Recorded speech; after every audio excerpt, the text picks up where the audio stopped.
Welcome to the last breakfast. Please enjoy the video. You begin by mapping what matters, list sensitive columns, and why they're risky for compliance. Once done, set access controls at file and folder level and enable workbook protection to limit edits. Make sure to note retention and encryption rules. These inform the transformations you'll do later. This step speeds auditing and prevents accidental exposure. You'll also decide whether to mask, redact, or encrypt values, because that choice determines later formulas and tooling. Now you execute transformations.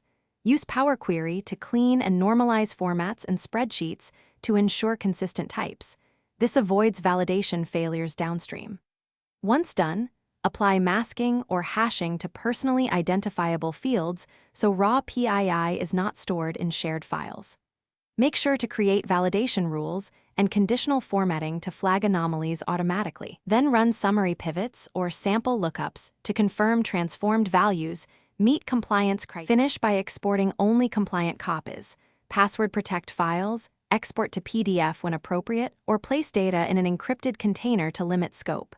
You should also log changes, maintain an audit sheet with timestamps, user ID, and checksums so you can prove who changed what. Once done, test your restore process and review logs regularly. If something goes wrong, use the audit sheet to trace the last safe version and restore that copy before reapplying controlled.